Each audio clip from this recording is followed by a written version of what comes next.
میرے دماغ میں اگروال فیملی سے تھی تو میرے دماغ میں تھا کہ نہیں، ہمارے جو بھگوان ہیں وہ 3-4 ہاتھ والے ہیں، ان کا کیا ایک ہی گاڈ ہے جس کو جا کے آپ کو پوجنا ہے، تو نہیں میں ان سے تو کچھ نہیں مانگوں گی، 3-4 ہاتھ والے بھگوان ہی ہوتے ہیں، یہ نہیں کچھ وہ ایسا رکھتے. تو وہاں سے ایک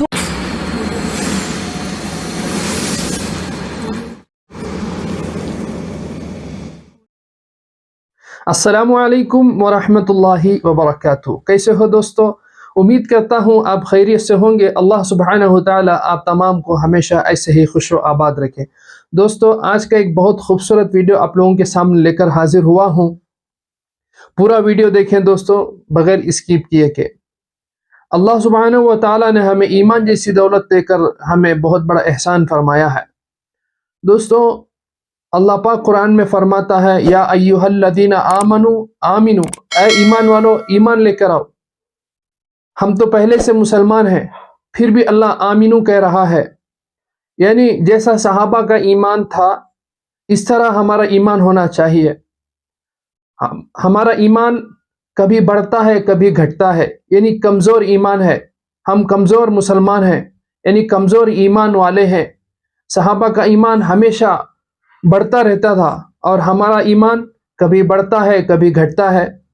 ہم مسجد میں ہوتے ہیں، اللہ کے گھر میں ہوتے ہیں اور ہمارا ایمان بڑھتا رہتا ہے. جب ہم مسجد سے نکل جاتے ہیں بازار جاتے ہیں تو ہمارا ایمان گھٹتا ہے. فرشتوں والا ایمان ہمیشہ ایک ہی سطح پر رہتا ہے، نہ گھٹتا ہے نہ بڑھتا ہے. فرشتوں کا ایمان ایک ہی سطح پر رہتا ہے. اور دوستو ہم بن مانگے مسلمان ہیں، یعنی ہم کو جو ایمان کی دولت دیا ہے یہ بن مانگے دیا ہے. ہمارے ابا مسلمان، ہمارے دادا مسلمان، یعنی باپ دادا مسلمان، ہم بھی مسلمان. بن مانگے جو چیز ملتی ہے نا اس کی قدر نہیں ہوتی دوستو. جو چیز مانگ کر لی جاتی ہے اس کی بہت قدر ہوتی ہے. اسی طریقے کا ایک خوبصورت ویڈیو جو ہمارے پیارے ملک بھارت کا ہے میں آپ کو دکھانا چاہتا ہوں. اسی میں پوری ڈیٹیل ہے، یعنی پوری تفصیل اسی ویڈیو کے اندر آپ کو مل جائے گی. ایک کارگزاری ہے، ایک فیملی، ہندو فیملی مسلمان ہوتی ہیں اور جو مسلمان نو مسلم ہوتی ہے، جو ان کا ایمان ہوتا ہے. آپ تھوڑا ویڈیو کو غور سے سنیں، غور سے دیکھیں کہ بن مانگے ہم کو جو ایمان ملا ہے ہم اس کی کتنی قدر کرتے ہیں، اور جب ان کو بعد میں ایمان ملا ہے وہ کتنا ایمان پر پختہ اور جمے رہے ہیں اور وہ کتنا دین پر عمل کر رہے ہیں. چلیے انتظار کی گھڑیاں ختم ہوتی ہیں، میں آپ کو ویڈیو دکھا دیتا ہوں. پہلے آپ ویڈیو دیکھ لیجئے، میں پھر بات کروں گا.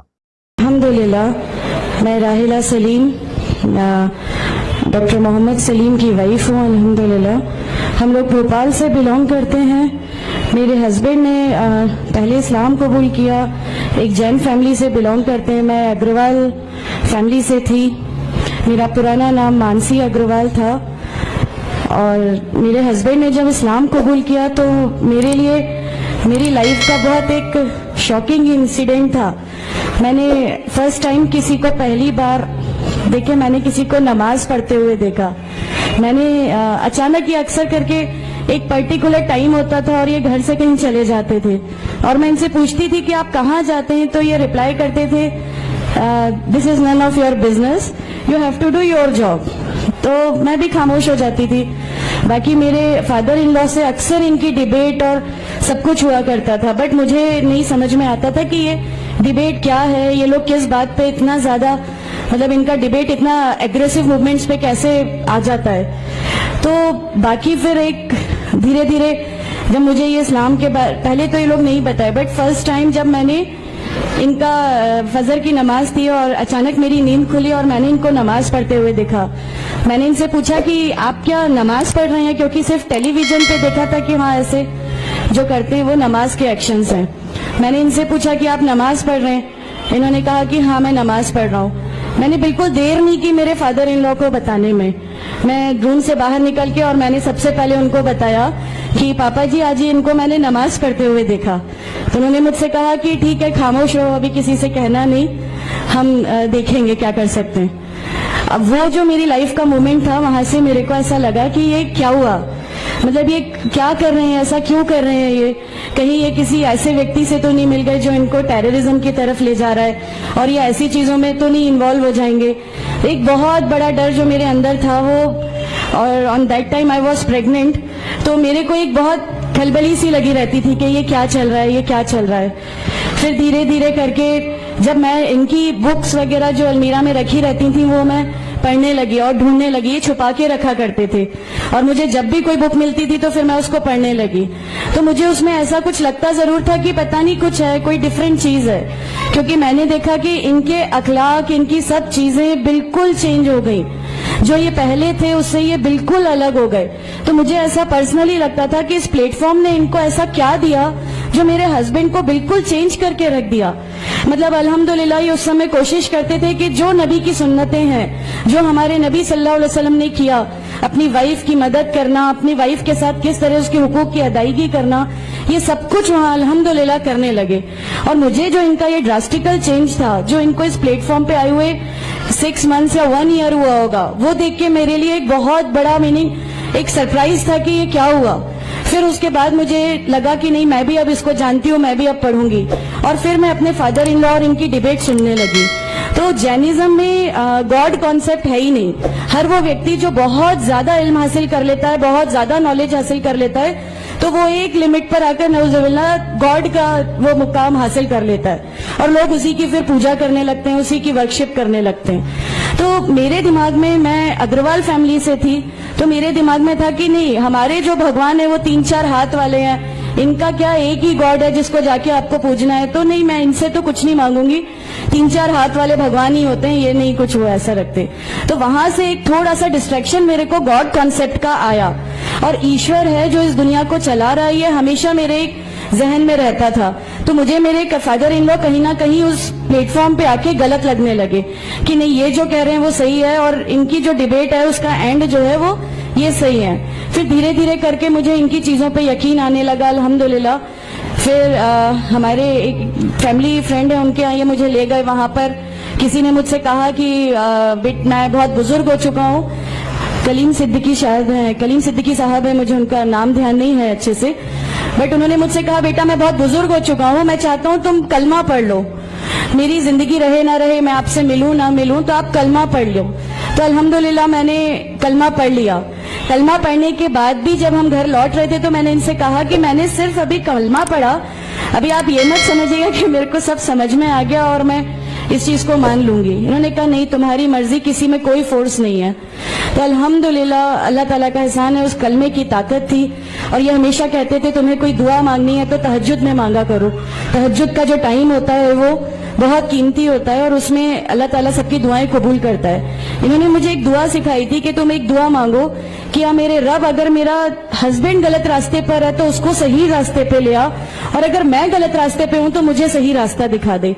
الحمدللہ میں یہ دعا کنٹینیو مانگتی تھی. ایک بار میری نیند الحمدللہ تہجد میں کھلی, اور بس میں نارمل جیسے ایک دھیان کرتے ہیں ویسا میں بیٹھ گئی, اور اپنے آپ اچانک دل چاہا کہ بس سجدہ کروں. میری زندگی کا وہ پہلا سجدہ تھا, اور اس بہت لمبا سجدہ تھا, اور اس سجدے میں نے میرے رب سے کیا کیا مانگ لیا مجھے بھی نہیں یاد ہے. اور اس سمے مجھے ایسا فیل ہو رہا تھا جیسے اللہ تعالیٰ خود مجھ سے بات کر رہا ہے, اللہ میرے سوالوں کا جواب خود دے رہا ہے. الحمدللہ بس اس کے بعد تو ایسا لگا کہ نہیں, اسلام حق ہے اور اسلام پہ ہی چلنا ہے.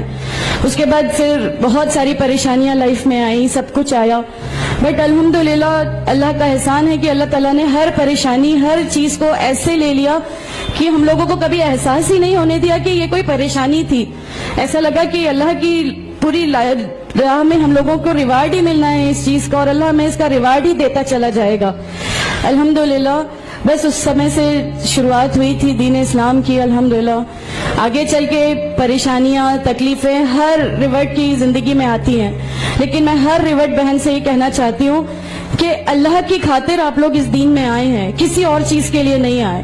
تو اللہ ہی کی خاطر ان پریشانیوں کو بھی جھیلیے, اللہ ہی کی خاطر جھیلیے. اللہ تعالیٰ اگر آپ لوگوں سے ماشاءاللہ, میں جب گھر سے نکلی, جب ہمارے فادر ان لا نے ہمیں گھر سے نکالا, میرے بچے کی, چھوٹا بچہ تھا, چھوٹے والے کی صرف ایک دودھ کی بوٹل تھی, اس کے علاوہ کچھ بھی نہیں تھا. میں جاب کرتی تھی, میں نے اپنے چھوٹے بیٹے کو ماں کے یہاں چھوڑ کے جایا کرتی تھی.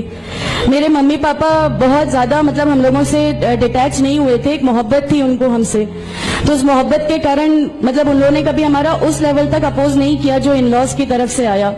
تو جب میں میرے مائکے گئی اور میں نے اپنے بچے کو لیا اور میں نے کہا کہ ماں ہم نے وہ گھر چھوڑ دیا, ہمیں اس گھر سے ان لوگ نکالے, ایسا کر کے ماں ہے, بہت روئی, تم لوگ کیوں ایسا کر رہے ہو, کیا کرو گے, کیسے رہو گے, دونوں چھوٹے بچے ہیں, کیا ہوگا. میں نے کہا کہ ماں آپ صرف ایک ماں ہو نا, وہ مجھے 70 ماؤں کے برابر محبت کرتا ہے, تو جو رب مجھے میری 70 ماؤں کے برابر محبت کرتا ہے وہ کیسے اس دنیا میں مجھے رسوا کر سکتا ہے. صرف ایک چھوٹا سا یہ وشواس تھا, الحمدللہ اس وشواس کو رکھتے ہوئے ساری چیزیں, سب پریشانیاں ایسے اللہ تعالیٰ نے لے لی کہ اس کا میرے پاس کوئی مطلب کہنے کے لیے بھی شبد نہیں ہے, الحمدللہ. اور میں آپ لوگوں سے سب سے گزارش کرتی ہوں, اور اگر اللہ نے مجھے آپ لوگوں کی ایک ایسی بہن بنا دیا جو آپ کی پریشانیاں, آپ کی ہر اس میں, ہمارا گھر, ہماری سب کچھ الحمدللہ آپ کے لیے ہے, کیونکہ ہم لوگ ٹھان کے بیٹھے ہیں ہمارا جینا مرنا, ہماری نمازیں, ہمارا سب کچھ صرف اللہ کے لیے ہے, اور یہی لے کے ہم کو جانا ہے, کوئی جواب ہمیں نہیں ملے گی. السلام علیکم. جیسا کہ آپ نے ویڈیو دیکھ لیا دوستو, کتنا اچھا لگا سن کر کے ہمارا بھی ایمان تازہ ہو جاتا ہے. اللہ پاک سے دعا ہے اللہ پاک ہمارے اندر, ہماری زندگی میں تقوی نصیب فرمائے, اللہ سے ڈر کر زندگی گزارنے والا بنائے, اور ہمارے ایمان میں بڑھوتری عطا فرمائے. آج کے لیے بس اتنا ہی, کسی اگلی ویڈیو میں آپ سے ملاقات ہوگی. اپنا ڈھیر سارا خیال رکھیں. اگر آپ پہلی بار ہمارا چینل دیکھ رہے ہیں تو ضرور سبسکرائب کر لیں. انشاءاللہ ایسے ہی اچھی ویڈیو آپ لوگوں کے سامنے ہم لے کر آتے رہیں گے. السلام علیکم ورحمۃ اللہ وبرکاتہ.